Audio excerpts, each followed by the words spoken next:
Thank you, Lisa. As you may be able to guess, we're going to be talking about communication today. One of the things that I noticed just a moment ago was, Stephen, did you write that song? Okay.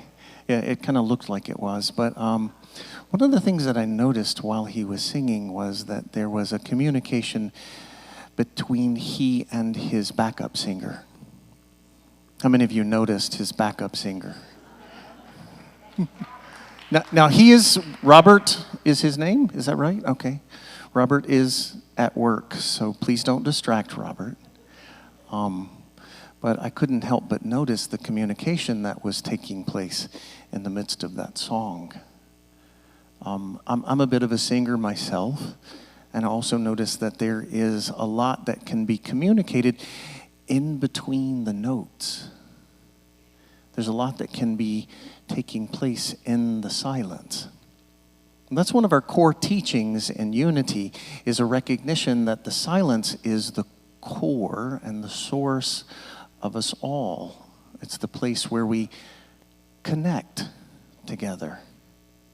And if we listen closely, if we're actually present to the communication that is always taking place at our source, at our core, then we actually recognize that we are all brothers and sisters with, for, to, as one another.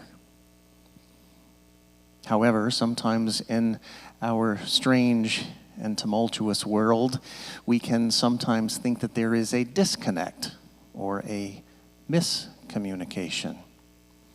I think it's important as Unity Truth students that we examine, where are we truly connecting? How and where and when are we communicating? And what is it that we'd like to communicate? How would we like to convey our lives? One of the things that's important to me about unity, and this was a massive discovery for me, was that I grew up in a structured church basis where they had all the answers and they fed the answers to me. Most of us have lived with an educational system so that these are the answers and this is what you're supposed to spit forth whenever you're asked a question. However, what I discovered in unity, through unity, was a recognition that life is a question. There really are no answers. There are some temporary answers that, of course, that will work. However, there's an immense amount of flexibility and openness that is required in order for us to be adaptable to our lives. Now, I'm also a bit of a scientist. Okay, a bit, not a whole lot, but a bit. I tend to enjoy the facts, and I tend to enjoy the fact that medicine has given us an immense amount of blessing in this world. Astrology and astronomy. I'm sorry, I actually meant to say astronomy, not astrology. Astronomy has given us an immense amount of blessing in this world. However, what we're discovering is that everything that we've learned, we get to rediscover and relearn. There's something new. Those of you in the medical field know that what you learned 40 years ago is not something that's true for you today. So it's a beautiful thing that we can be adaptable and open to where we can communicate, where we can connect, and perhaps most importantly, to come into a state and a place of communion. As I said, I grew up in the South, in Mississippi, where I was told these were the answers that I had to have in order to inherit eternal life. I was never told that I was an expression of eternal life. I was told that I would live for a period of time. I would get one chance. And if I did it right, if I gave the right answers, then I could go to heaven. Ooh, I love that response. You're all laughing at that. Isn't that amazing? Yet if you actually look at what the scriptures teach, Jesus was talking about heaven being present right here, right now. And here in Unity, we teach that, we recognize that as a space and a place of where I can be heaven by where I focus my attention, where I focus my consciousness. Sorry, that just sparked a bit of a memory. Some of you might know David McClure. He's a magnificent man who has spent a lot of time in numerous Unity churches. One of them was at Unity Windward, which is where I've just come from a few weeks ago. I would oftentimes talk about consciousness. And it's a shortened word which essentially means your thoughts, your feelings, your attitudes, your beliefs, the concepts that you hold. Consciousness is a shortened word for a whole bunch of stuff. I had a congregant come to me once and say, when David McClure was here, he never talked about consciousness. Why do you talk about consciousness all the time? And I thought, wow, that's really interesting. I'm sure that David, having read Charles Fillmore, and David having been a Unity minister in numerous places, has a lot of different ways that he has expressed, known, lived consciousness. So just a few weeks later, I was actually scheduled to have lunch with David. I was so excited. I sat him down and I said, so I really want to know something. I found out that you actually don't use the word consciousness. That this congregant came to me and said that you don't use the word consciousness when you're talking about the shifts that are necessary in our spiritual experience and in the practices that we hold to in Unity. David, tell me, what do you talk about when you don't use the word consciousness? And his response to me is something I'll remember forever. What the hell are you talking about?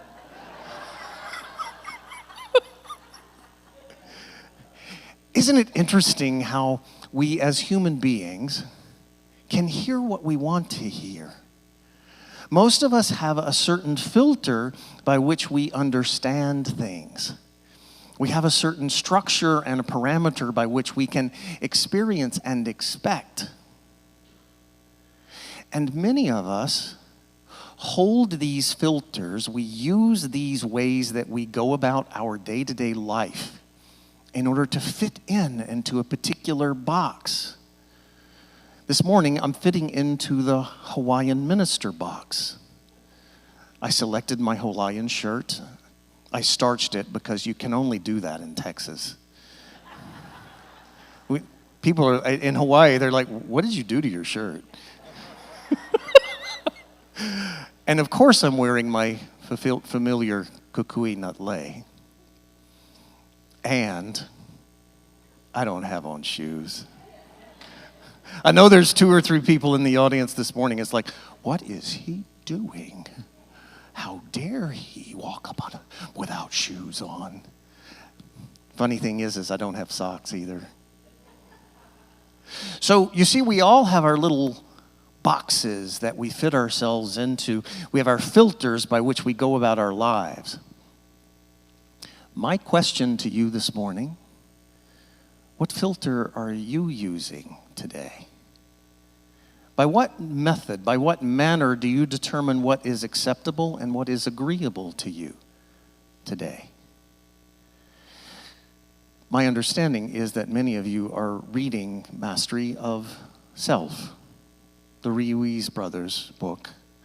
And there's a lot of that's talked about in regard to indoctrination, and I'm skipping the word. Russ, help me. What is it? Domestication. We're all domesticated, aren't we?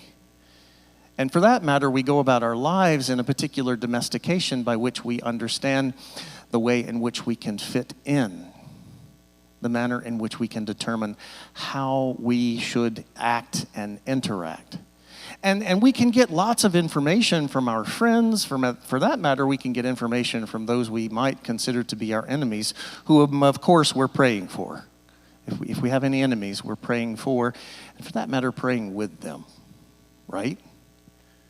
We can get all kinds of information to discover what is acceptable. What I notice about church, what I notice about my career so far within ministry, is that we oftentimes have a particular way that we want to go about things. And as a Unity minister, as someone who would like to burst through my domestication, as someone who'd like to discover who is my authentic self, one of the things that was quite fascinating for me to discover is that numerous people talk about their authentic self. This is my authentic self, as if they know who that is. As if they have it on a push pin on the bulletin board, right there next to the cork. This is my authentic self. But our authentic selves are continually moving and adapting to the magnificence of the world that we live in. You've adapted this morning. Somehow, you've managed to determine that you're going to come to church even though it's raining outside. And for those of you joining us online, you decided that you were going to stay home because it was raining outside.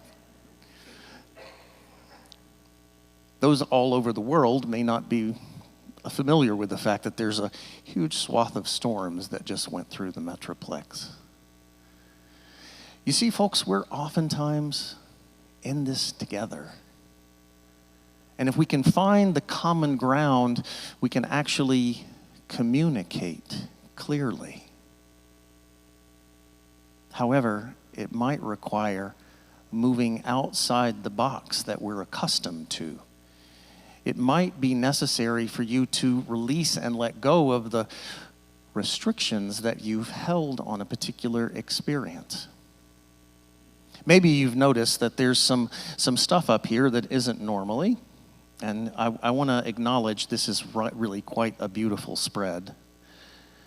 My friend Lisa put all of this together. What you see down here are Triscuits, which is the bread of life. You might be able to tell already from the visuals that we're talking about bread. And we also see grapes, which are the potential of wine. Now, in the Baptist church, we had little cups of grape juice, certainly not wine. And we also had little tiny crackers.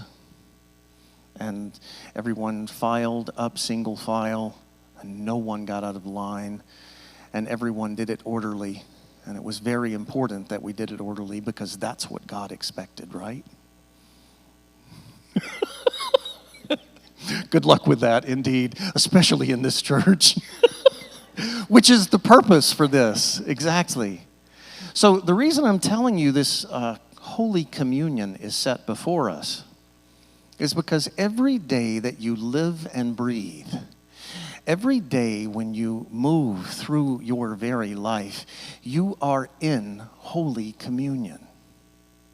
The purpose of the Holy Communion was for us to understand and recognize our connection with all of life and our connection with each other. It's not meant to segment and separate off a particular time at church. It's meant to recognize how this outward sign of inner transformation is to come to the recognition, God was here all along. Which is a wonderful experience that I hope to have every single day. Because sometimes I forget. In this human condition, we forget that we have a backup singer.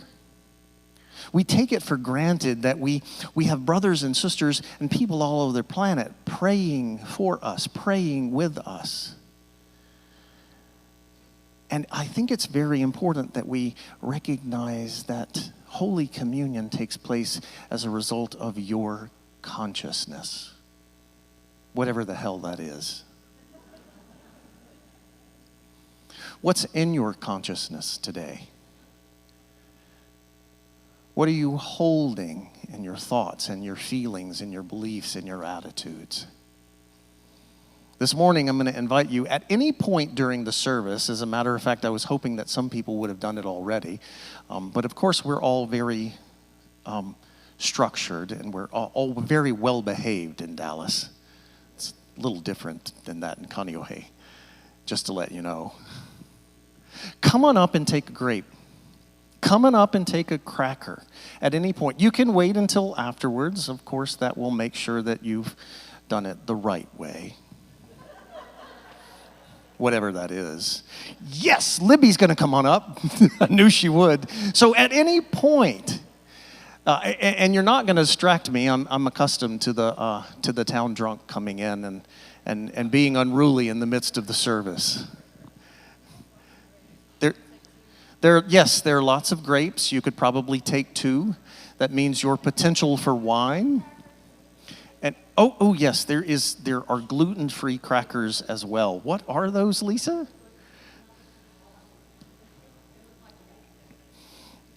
So you don't have to get up, but at any point when you're feeling moved and inspired to do so, I want to encourage you to do exactly that.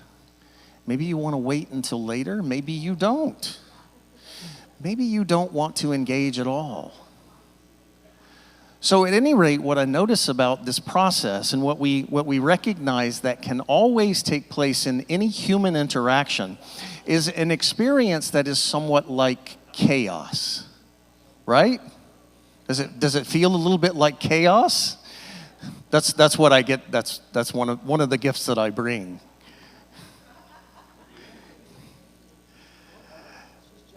Is life a little bit like chaos for you sometimes? Have you noticed how sometimes not everything fits into the boxes that you expected that they would? And oftentimes in our human experience, what we do is we get upset, we get sad, we get angry, we get disappointed. And what is amazing is no matter where you are, no matter what's taking place, the presence of God is in you right now. Right then. Oh, I'm loving this. See, I'm noticing that some people have picked up communion and taken it to others. That's a deeper indication of how we are connected, how we are brothers and sisters with one another. So this has a long-standing tradition in the Christian church.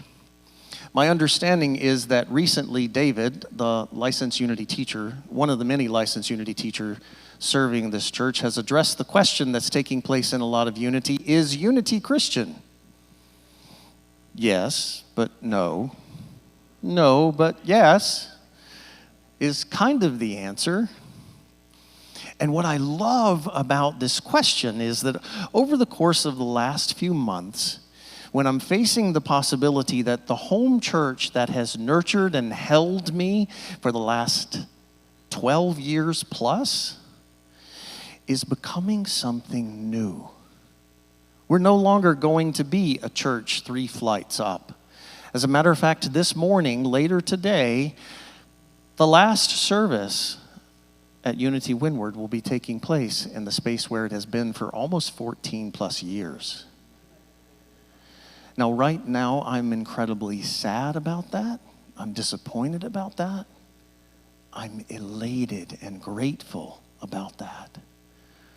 I am ecstatic that there are people who are willing, interested, excited to have that church move onward into a new expression. Some of you are going to hear this in places where you may not necessarily expect it. There's a new status within Unity where churches are becoming spiritual study groups. Now, what I notice is that a lot of people are resistant to change. Can you imagine that? Study groups means that you're in a status where rather than being governed by a board, you're governed by consensus. In other words, everyone in the community will have a say since there's not a whole lot of people. So as a minister, I've made a decision that I'm moving on. I'm ready for a new expression and a new idea of what it is that I'm to be, who I'm to be, and I don't know exactly what that is yet. Right now, I'm doing my annual tour of the Southwest and Texas, which is a part of the Southwest, of course. 4 or 5 years ago, I remember the tornado that took place, and we were wondering, are we going to have a spiritual education and enrichment week? Boy, this is kind of challenging. However, we gathered together and we figured it out. Despite all the things that we hear in the news about the dissension and the discord, we human beings have a tendency toward cooperation and collaboration. What if we all began to focus on that? What if our cooperation and our collaboration was what we decided to communicate instead of the dissension and the discord and the disappointment? One of the beautiful things that has been a gift for me in unity is discovering that I am divine, magnificent enough to feel more than one thing at a time. That was incredible news to me. For some of you, it might still be news. For some of you, you might be thinking, well, yeah, of course. Thank you for being a blessing in the world and for forging the path before me so that I can see that as a human being, I have complexity. But I also have a depth of simplicity. The depth of the simplicity of me is divinity, adaptability to what is next. This innate divinity is what I believe Jesus was teaching over and over and over again. Throughout the entirety of his ministry, he was asking people to stand up to the truth of who they were rather than being beaten down by the beliefs that they held. That takes place in our consciousness. There's an example of exactly this taking place from an account from the Gospels. And in this particular case, I'd like to read something that comes from the Gospel according to Mark, the English Standard Version. And as they were eating, he took bread, and after blessing it, broke it and gave it to them and said, "Take, this is my body." And he took a cup, and when he had given thanks, he gave it to them, and they all drank of it. And he said to them, "This is my blood of the new covenant, which is poured out for many." So the body and the blood of the Christ is before you here. And as we can see, this is a metaphor. Many people, when they discover that unity is a metaphysical spiritual movement, they bristle and wonder, well, what does that mean? Not only is chaos one of the gifts that I bring, but sarcasm is also one of the gifts that I bring. So we can see clearly that Jesus was talking about the literality of eating his body and drinking his blood, right? Really? I don't know that we want to take this literally. Pretty much everything that Jesus was teaching was a metaphor. It was all metaphysical. It was beyond the literal, and he was always pointing us to look outward.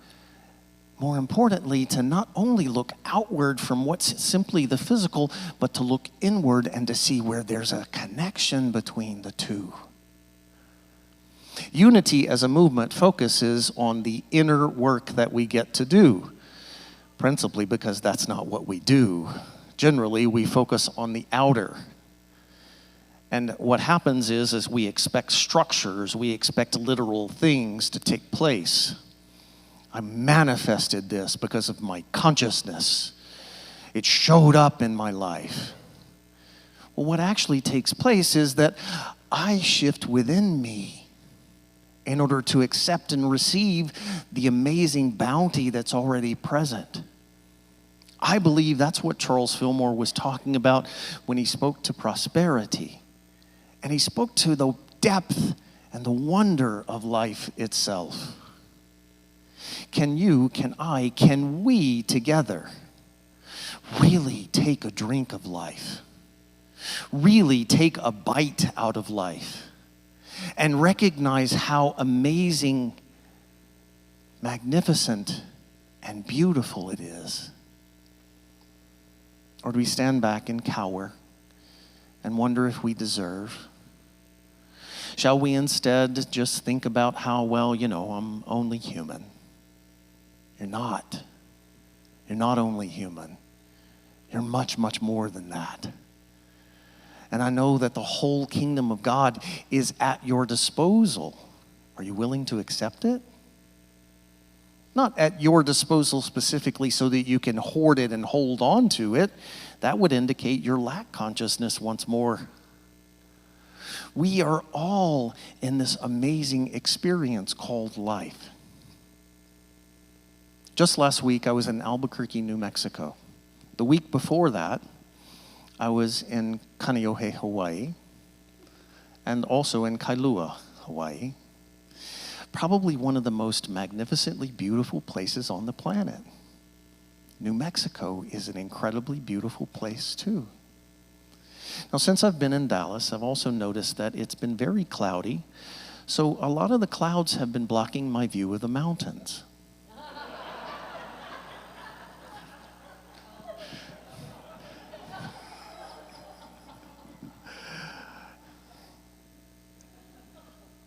What's blocking your view of the mountains? Are you holding yourself back? I know there's someone out there who's like, there are no mountains in Dallas. What is he talking about? Can we scale the mountains? Can we raise our consciousness today? I got a wonderful lesson just last week. And I was willing to take a bite out of life and really be in the communion of it. To notice that the soul of me is communicating to the body. I had an experience in Albuquerque, New Mexico that I've never had in my life before. I had altitude sickness. And at first I'm like, oh no, this is not the time for the flu. I'm not interested in the flu. And didn't realize that in that moment I was just doing a denial. So what I noticed about that as well, is my time up? Is that what that sound means? No? Okay. Is that the tornado? So what I noticed about altitude sickness is that oftentimes in Unity we talk about raising consciousness. We talk about raising our lives to a whole new level. And what I had to notice was that can be kind of disorienting. The body can reject and rebel against that feeling, that sense of what's taking place. And what I also have to notice is that as we raise our consciousness, sometimes things look different. And what we need, what we can get from that experience, if we're willing, is to recognize how we're in community together. How we can support one another in order to move into a whole new way of thought and a whole new way of being. So you see, even altitude sickness can be a blessing. Not entirely, because you see there's a portion of it that's entirely error thinking. What can I do in order to recognize the blessing of the substance of life and the flow of life that's taking place for me today? Jesus asked his friends, his students, those who had followed him closely, to remember him. I don't think that he was referring to remember the body, I think he was referring to remember the teachings that we hold. Remember how you are divine. And even raising ourselves into that consciousness can sometimes feel precarious, strange, unusual. But together in spiritual community, we can support one another to hold our eyes to that which is higher, to hold our thoughts to that which lifts us into a whole new way of life. Thomas Merton is a Catholic priest who has done an immense amount of work in recognizing how we are indeed divine. Now, he doesn't put it that way in the Catholic Church. However, he recognizes the importance of acknowledging our identity. Father Thomas once wrote, the deepest level of communication is not communication, but communion. It is wordless. It is beyond words, and it is beyond speech. And it is beyond concept.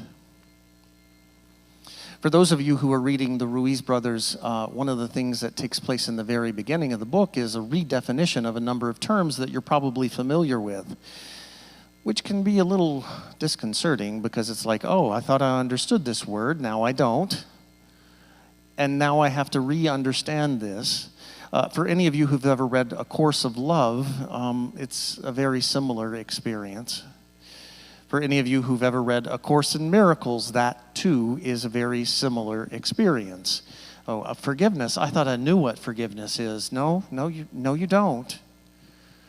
So, what is being described within these spiritual realms is beyond description. Which actually, for me, is job security. Strangely enough. I get to describe it, and then I get to describe it again, and then somebody writes a book, and I get to see how they describe it, and then we talk about it. So it's a pretty wonderful thing that this thing that we experience within spirit is indescribable, but it's more important that we recognize that the body has this experience as well. I have a day-by-day experience of the flow of life. I have a moment-by-moment experience of the substance of my life. Can I notice when it takes place? Jesus was a master of metaphor. One of the things that was present in absolutely every meal was bread and wine. Now, the reason why wine is present at every meal is because water was not safe to drink.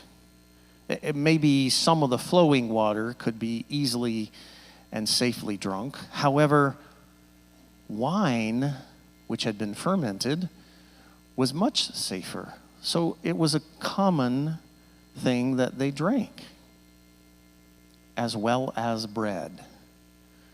So you see, these common everyday elements are what we experience in every moment. Strangely, every moment and every element of your life is divine.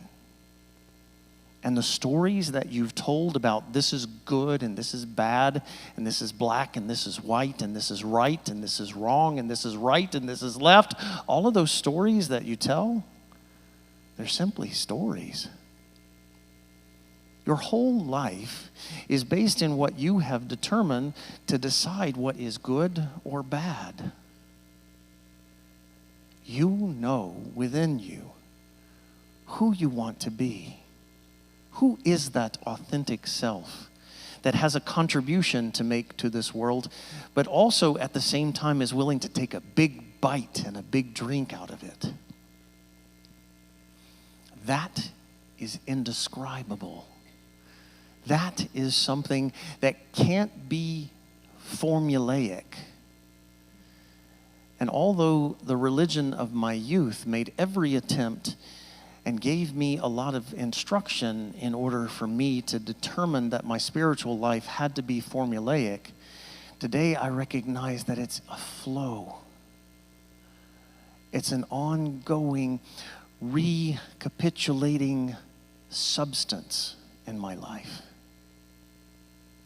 Eckhart Tolle is a spiritual teacher who has made a huge impact in a number of people's lives. He once wrote that the true communication is communion, the realization of oneness, which is love. When we're truly willing to communicate, we're willing to extend ourselves in love. Unfortunately, many of us have misunderstood that communication is correcting others. What I recognize today is that I get to correct me. I get to recognize how I miss the mark and how I can redirect my attention to truly being unconditional love. In what way today would you like to be unconditional love? How would you like to fulfill your mission in that endeavor?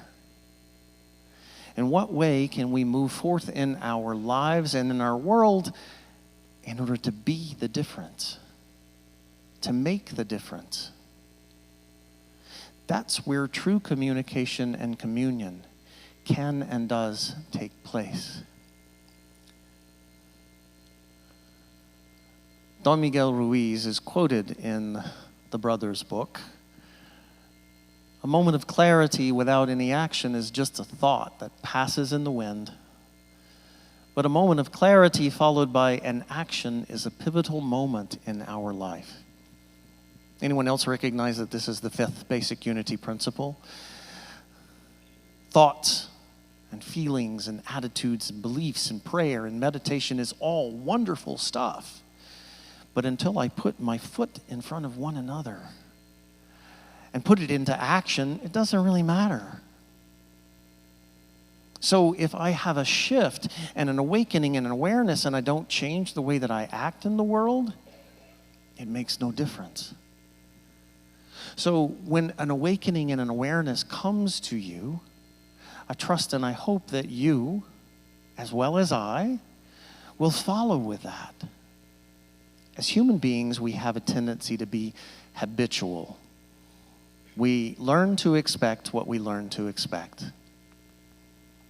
And it seems that Jesus was continually pointing to how can you be adaptable to what is present? How can you open yourself up into the revelation that's taking place and change your being? Change your recognition of being an authentic self rather than something that you pretended to be. From the Gospel according to John, I tell you the truth, unless you eat the flesh of the Son of Man and drink his blood, you will not know life. Once again, this is a prime example of the importance of understanding the Scripture literally.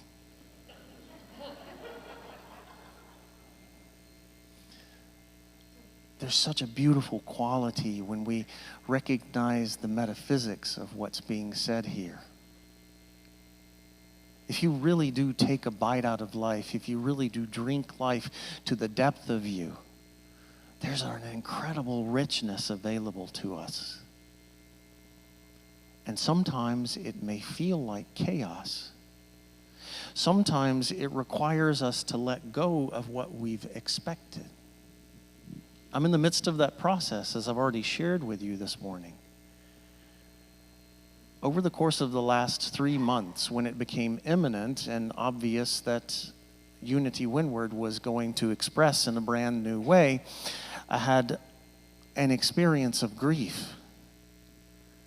I look forward to an experience of grief over the course of the next few years. Our culture oftentimes tells us, don't grieve, don't be sad, you'll make me uncomfortable. What's really wonderful about grief is it's an indication of our capacity to love, our capacity to hold dear in our lives the very people, the very things that we've experienced?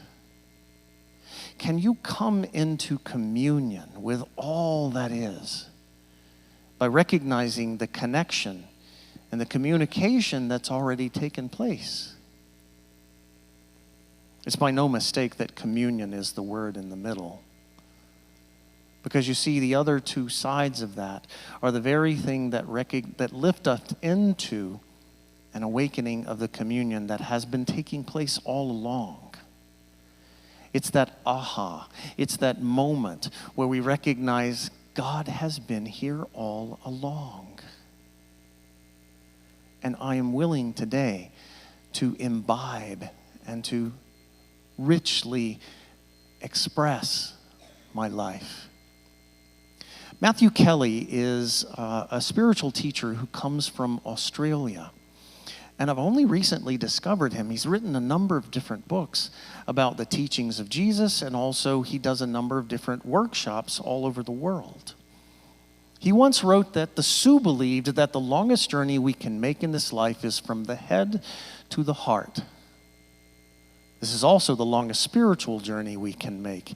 It is the pilgrimage of prayer. This morning, I come to you to ask you to consider that perhaps Holy Communion is something for you to do every moment of your life. Unity is founded and grounded in prayer, and we also recognize the importance of meditation. Someone once said that prayer is talking to God, meditation is listening to God. Now, although that's true for a number of people, what I recognize for me is that today, within the teachings of unity, that's not true at all. Prayer is talking from the presence of God, shifting my aliveness enough in order to be awakened to see the oneness. We have some prayer chaplains here amongst us in the sanctuary this morning, and I knew what they were doing. They were holding spiritual space. And I think that that's not something that should be segmented and separated off to only certain people, although you do have to go through prayer chaplain training to be a prayer chaplain. Let's make an understanding of that. However, we are all called into prayer. We are all called into this journey that starts here and lifts us, raises us to here. That takes an immense amount of courage. And most of us have lived in a culture and a structure that says that we have to be a particular way. I still live with this weird framework that tells me that men are supposed to be tough. I'm a gay minister. Why do I think that men have to be tough? That's so strange. But I recognize this thing that I bump against. It's the domestication that keeps me from the journey. And this journey from my head to my heart is actually the place where I discover my authenticity. Most of us have this concept and an idea of a journey as this is the starting place and this is the ending place. This journey is a cycle. For that matter, it's a spiral that raises us to new heights and raises us to new altitudes. One of the first Christian documents was written by the Apostle Paul to the church that he established in Thessalonica. The Apostle Paul, according to the Passion Translation of Scripture, said, "Make your life a prayer, and in the midst of everything, be always giving thanks. For this is God's perfect plan for you in Christ Jesus. Never restrain or put out the fire of the Holy Spirit." Make your life a prayer. So that means that when we bow our eyes and close our heads, that's not the time when we're segmented off into prayer. It's actually when we're in every experience, in every moment of the potential of wine and the bread of life. Give thanks in all circumstances, even for tornadoes. Give thanks for even when the church closes. That's crazy talk, isn't it? No. You see, God is living in you, through you, and as you, waiting to express a new way of being. And oftentimes we let go of what once was in order to awaken to what is. Give thanks for the pandemic? Yes, that was a blessing for all of us. And it was in disguise for a lot of it. However, we lived through that. Perhaps most importantly, we loved through that. We discovered new ways in which we can be love and be the presence of Christ in all of creation. This morning I stand before you in a transformation. I stand before you waiting to see what could possibly be next in my life. I believe that the co-founder of the Unity Movement, Charles Fillmore, had a key for me to follow. We eat the body of Jesus by affirming the one spiritual substance to be the substance of our body, and we drink his blood by affirming and realizing our oneness with the one divine, omnipresent life of spirit. I love reading Charles Fillmore, principally because every time I read Charles Fillmore, my thoughts are, what does it even mean, Charles? And then I stop. And then I recognize that there's that space in between the lines. There's that space in between the words where I can sink myself into and see there's something he's trying to convey to me that's really important that goes beyond the words. Just as Father Thomas Merton and Eckhart Tolle discovered once more, Charles Fillmore also knew that it's not about the words. Didn't stop him from trying to use them, that's for sure. However, it's more important that we recognize it's not about following the structure and the restrictions that we may place on ourselves, but it's about opening ourselves up to the divine surprise. Sometimes that requires us to be unreasonable. That sounds exciting to me. And I can't wait to see what good will come from this. I can't wait to see what good is already in this.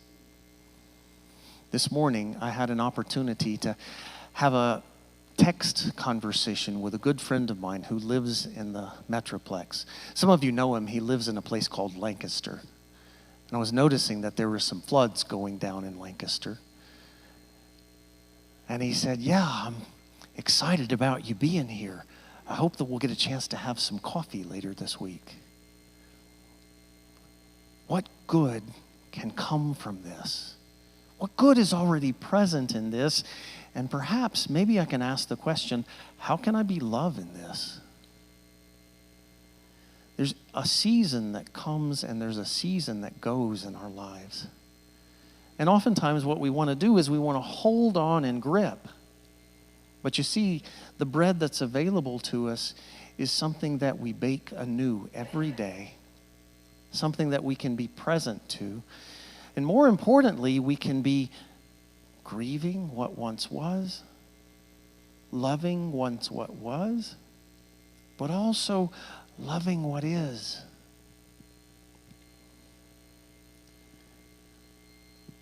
There's so many hungry people in the world that God could only come into the world in the form of food. In that form of food, it's the manner in which we really take a bite out of life. Gandhi said exactly this. I believe that this thing that goes beyond all names is a truth that is available to us in a number of different spiritual pathways, a number of different ways in our lives. Father Richard Rohr is a significant teacher in my life. He speaks to the importance of bread when he says, we find ourselves companionless. Companion, one you share bread with, and lonely in a fully participatory universe. Without bread to eat, when bread is in fact everywhere. Is bread everywhere for you? By the way, this word pan, for those of you who know Spanish even slightly, recognize that word. And for those of you who know French, the word pain, or if you read it literally in English, is the word pain. The bread of life is present in absolutely everything. And if we recognize that the bread of life is the place where we can have communication, communion, and companionship, we can truly awaken to the divinity that is already present. This is that point in the service where I stopped to recognize, I had a lot of ground to cover and there was a whole lot that I wanted to do. I recognize how that can truly take place in my heart, in my mind, and in all of my life. I'm feeling a desire, I'm feeling a need to just kind of move on for a bit and get to that last slide. Thank you, Jennifer, for helping me with that, which is written by a man named Thich Nhat Hanh, a Buddhist priest, who once wrote that the bread will reveal itself to us in its totality. We can put it in our mouth and chew with real awareness, not chewing anything else, such as our thoughts, our fears, or even our aspirations. This is Holy Communion, to live in faith.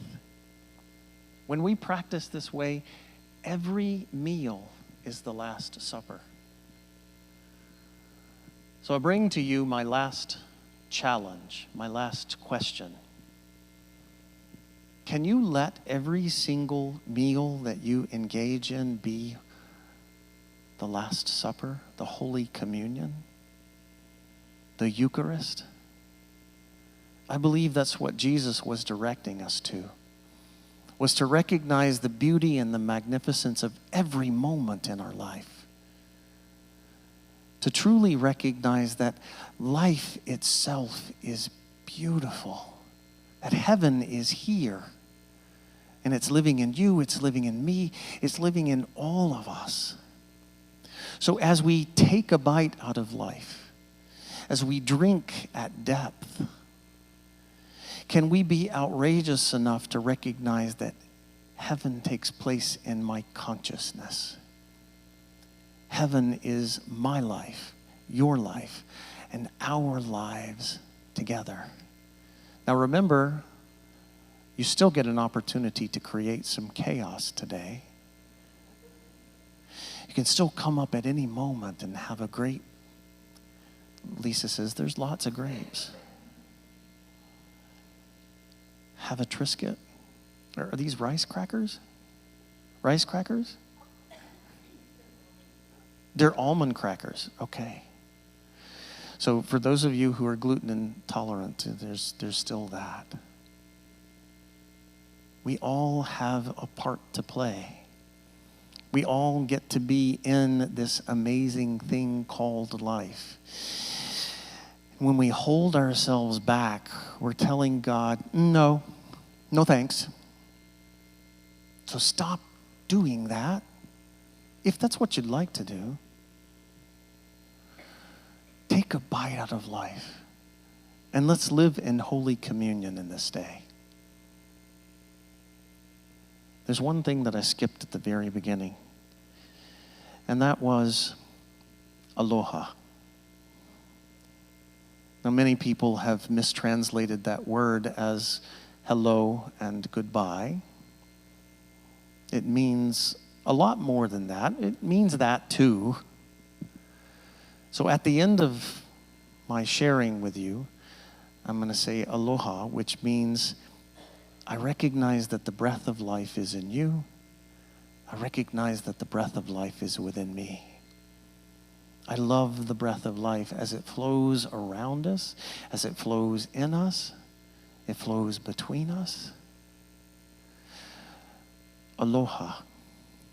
And you say that back to me. Now, look at someone in the sanctuary and say that to them. Aloha. Know that that is so much more than a greeting. That's an acknowledgement of your divinity and an awakening to the holy communion that's in all of life. And so it is.